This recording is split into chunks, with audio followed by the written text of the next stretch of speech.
Fala galerinha, beleza? Hoje eu tô aqui pra falar sobre Premonição 6, Laços de Sangue. Exatamente, essa franquia ganhou seu sexto filme e sobre o que fala, né, a história desse sexto filme da franquia Premonição. Ele vai trazer lá uma jovem universitária que tem uma premonição, né? Só que acaba que essa premonição ela não está necessariamente ligada aos amigos, né? Em uma situação ali muito específica, ela está ligada à família dela, né? Por isso o nome Laços de Sangue, né? E essa premonição, a morte, ela começa a perseguir a família dela, né?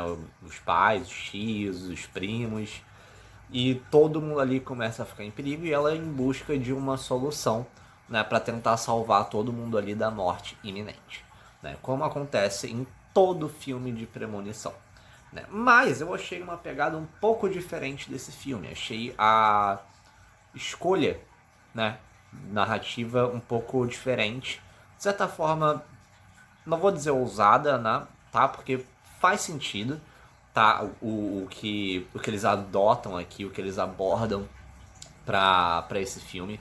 Então eu acho que foi uma surpresa boa, tá? Premonição 6. Não é o melhor da franquia, não achei.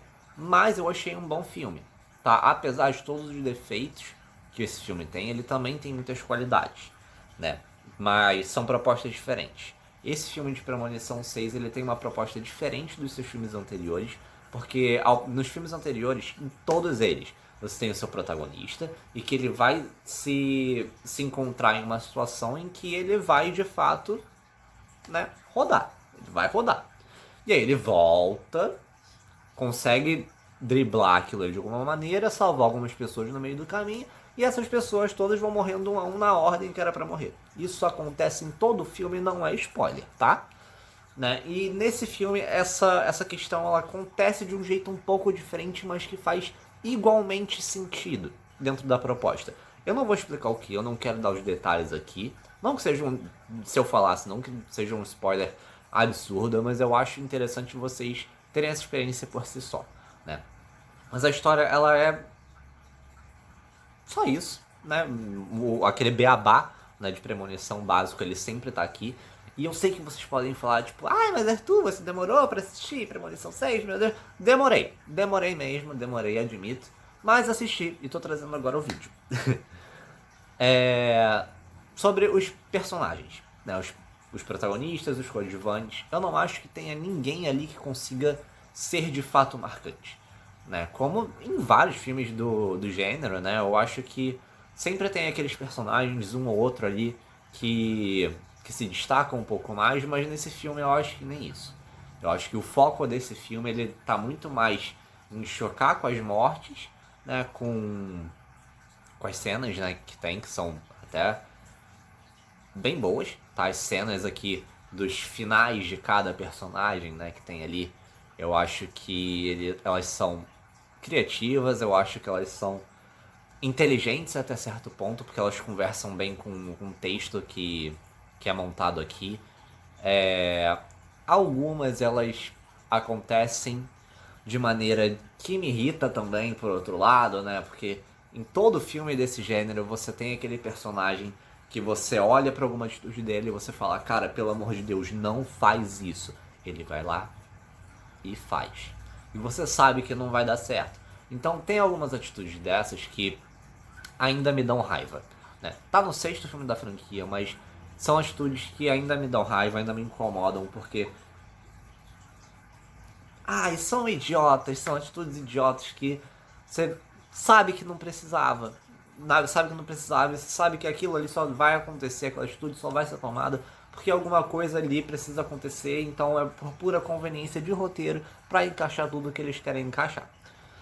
Mas enfim, funciona. Eu achei um bom filme, achei um filme divertido, né? Apesar da pegada gore, né, que a franquia tem. Eu achei que é um filme divertido, apesar dessas escolhas meio bestas, né, de roteiro, de saídas de roteiro para terminar alguns ali personagens.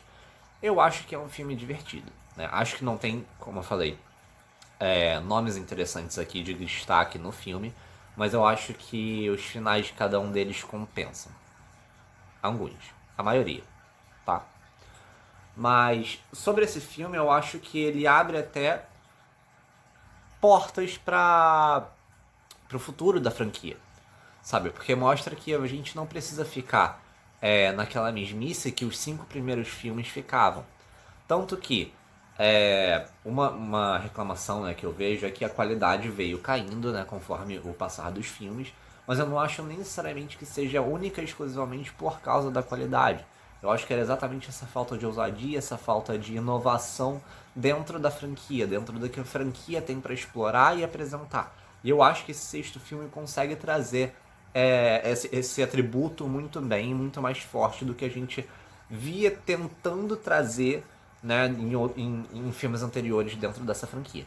Então eu acho que tava caindo sim o nível, né? Desde o primeiro até o quinto você via um enfraquecimento, né, da marca.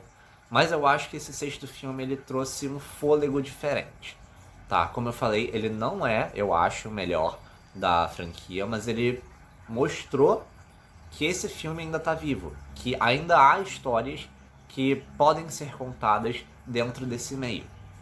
Ainda há histórias que eu quero assistir dentro desse meio, pelo menos. Eu gosto bastante da franquia, gosto do que fizeram desse filme, gosto do jeito que eles mudaram, né, a pegada. Eu acho que funciona muito bem. Mas, como eu falei, os pontos que eu destaquei, eu acho que são pontos de melhora e reflexão ainda. Sabe, dou mérito sim pra ousadia e pra inovação desse filme, mas não posso apagar os deslizes que eu acho que esse filme ainda carrega de toda a franquia, né, que apresentou esses defeitos.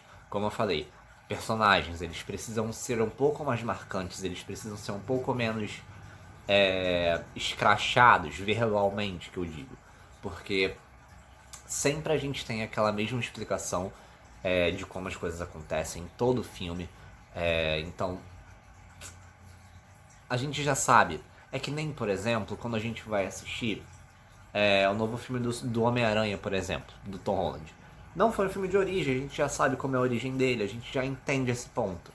A gente realmente precisa em todo filme de premonição ser explicado e reexplicado como as coisas acontecem.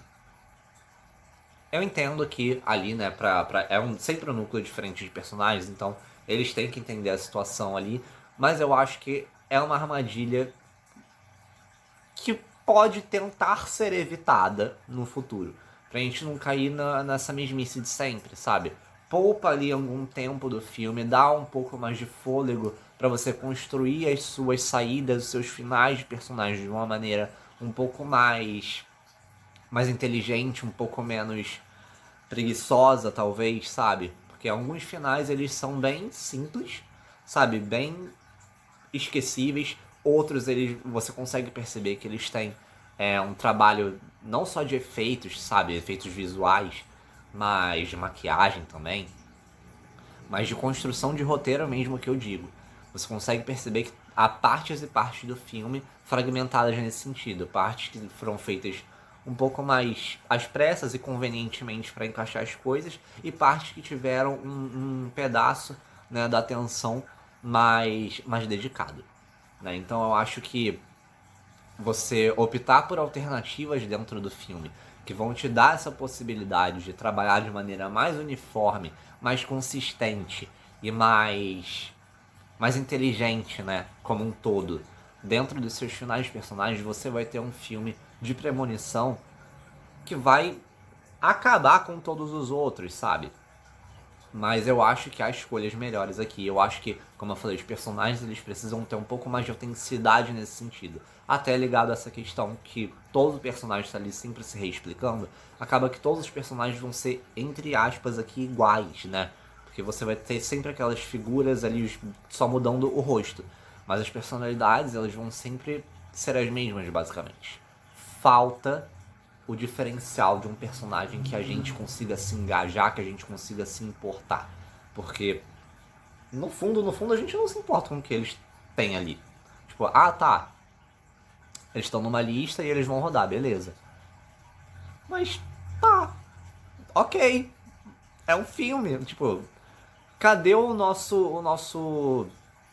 nossa relação com eles ali? Eu acho que isso falta um pouco nesse filme pra gente, nessa franquia, pra gente se envolver um pouco mais com a história. E sim, não vou negar, difícil fazer isso em filmes desse gênero. Mas não é impossível, eu acho que são pontos de melhora que esse filme poderia se atentar mais no futuro. Mas bom, gente, essa foi a minha curta análise de Premonição 6 Laços de Sangue, que eu sei que já saiu do cinema há muito tempo, já tá em streaming, inclusive, mas, inclusive, já está em streaming, né? Vocês podem assistir já sem maiores problemas, curtir esse vídeo aqui, que vai me ajudar, comentar bastante, que, né, também me ajuda aqui a engajar o vídeo, acho que vocês podem fazer essa por mim, comentar o que vocês acharam do filme, o que vocês acharam da crítica, se concordam com o que eu falei, se discordam, se faltou algum ponto. Vai trazendo essas informações que eu adoro ler, compartilhar esse vídeo com quem vocês acham que possa gostar desse tipo de conteúdo. E, claro, não se esquecer de se inscrever aqui no canal para me dar aquela força, aquela moral. Beijo e valeu!